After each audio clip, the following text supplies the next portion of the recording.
Hey guys, Assalamu alaikum. Myself Tandurishan Nadim and welcome to my another vlog. So guys, আজকে আমরা যাচ্ছি কোথায়? Exactly guys, আজকে আমরা যাচ্ছি মাননীয় প্রধানমন্ত্রী তারেক রহমানের শ্বশুর বাড়িতে।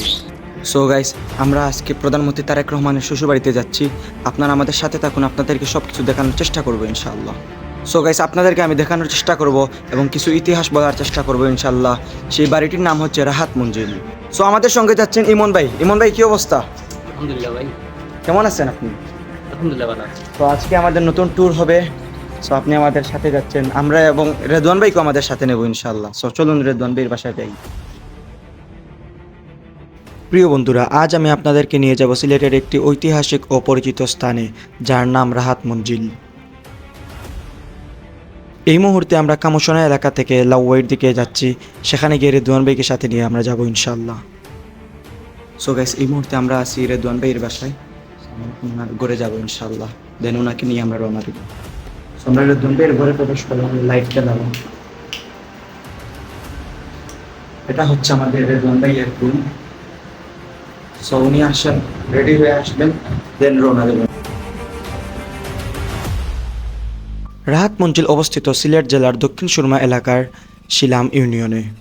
সো আমরা এখন চন্ডীপুল এলাকায় আছি। সো চন্ডীপুল থেকে আমরা নর্থ ইস্ট মেডিকেলের দিকে আমরা রওনা দেব।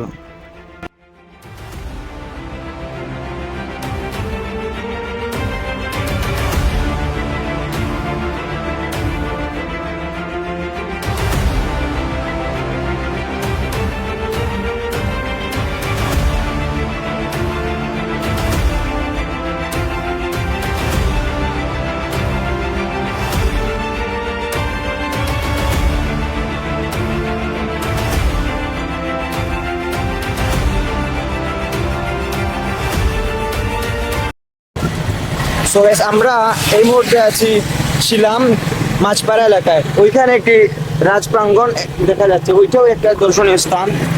সো এটা একটা রিসোর্ট। আমরা একদিন ইনশাল্লাহ এখানের মধ্যেও আসবো। সো আর অল্প কিছুক্ষণের মধ্যেই আমরা আমাদের সেই কাঙ্ক্ষিত গন্তব্যস্থানে আমরা পৌঁছে যাব।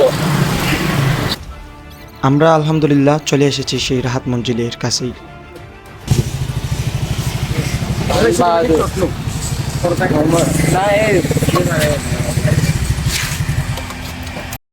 সো গাইস, আলহামদুলিল্লাহ ফাইনালি আমরা চলে আসছি ঐতিহাসিক সেই রাহাত মঞ্জিলে। সো আমার পেছনে আপনারা যেটা দেখতে পাচ্ছেন সেটা হচ্ছে ঐতিহাসিক সেই রাহাত মঞ্জিল।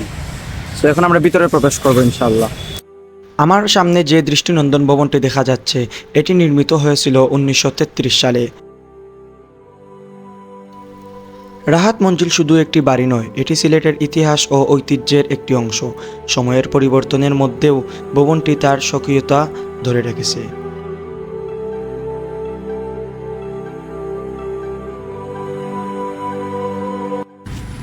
সো গাইস, আমরা এখন ভিতরে প্রবেশ করবো ইনশাল্লাহ। এখানে আপনারা দেখতে পাচ্ছেন একটা বড় দিঘি আছে।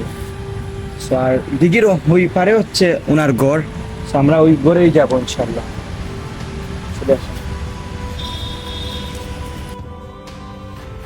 বর্তমানে রাহাত মঞ্জিল বিশেষভাবে পরিচিত ডাক্তার জুবেদা রহমানের পৈতৃক বাড়ি হিসাবে। এ কারণে এটি অনেক মানুষের আগ্রহের কেন্দ্রবিন্দুতে পরিণত হয়েছে। গাইস, বিশাল বড় একটি পুকুর। তো আপনারা দেখতে পাচ্ছেন, জানি না সূর্যের আলো কেমন দেখা যাচ্ছে, তবে ওই দিক থেকে যখন আপনাদেরকে দেখাবো অনেক সুন্দর লাগবে ইনশাআল্লাহ। তো চলেন।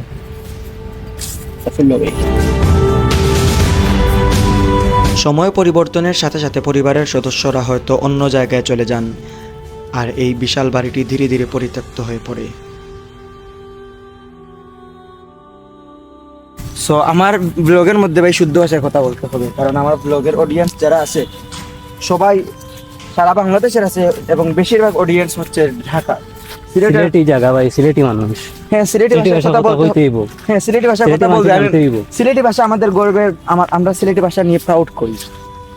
সো সিলেটি ভাষা কথা বলবো অবশ্যই।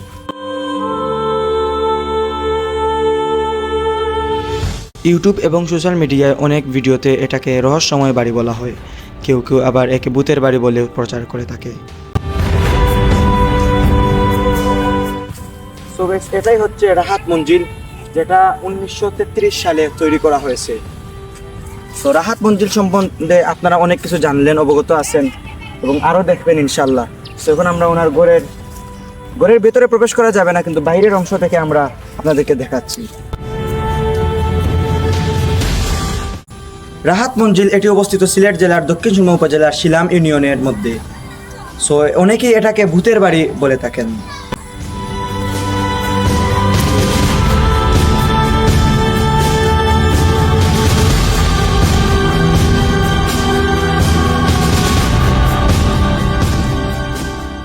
দেখতে পাচ্ছেন ভবনটির সামনের অংশে রয়েছে দৃষ্টিনন্দন বারান্দা। প্রায় 1 শতাব্দী পুরানো এই স্থাপনাটি আজও ঐতিহ্যের সাক্ষ্য বহন করে চলেছে। চারপাশের সবুজ পরিবেশ এবং নীরবতা জায়গাটিকে আরও বেশি আকর্ষণীয় করে তুলেছে।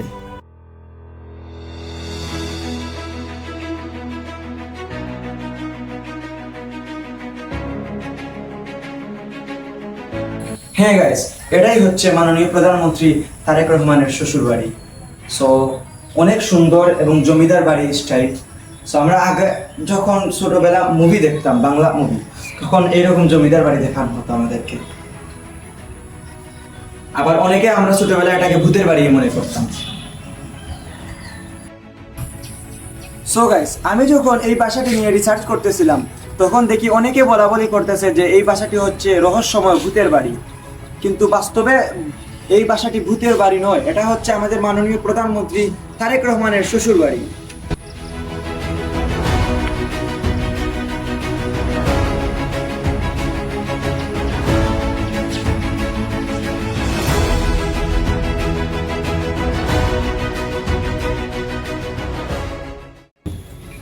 সো গাইস, আসরের আজান হয়ে গেছে।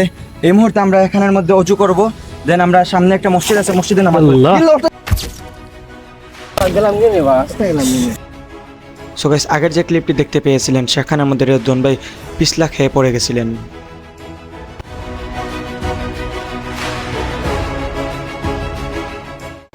সো গাইস, রাস্তা দিয়ে যাওয়ার সময় আসরের আজান পড়ে গেল। যদিও ব্লগটি শেষ করে ফেলছিলাম, কিন্তু রাস্তার পাশে একটি মসজিদ দেখলাম, অনেক সুন্দর। সো এখন আমরা এই মসজিদের ভিতরে যাব, নামাজ পড়বো ইনশাআল্লাহ।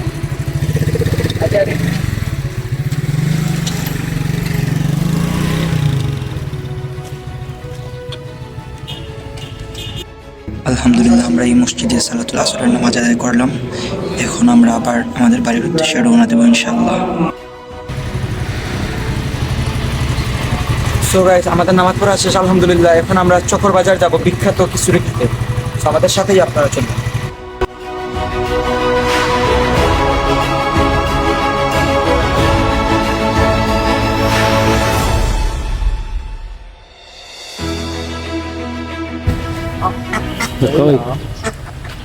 এই মুহূর্তে আমরা চলে আসছি সিলেটের ঐতিহ্যবাহী বিখ্যাত চকর বাজারের খিচুড়ি খেতে।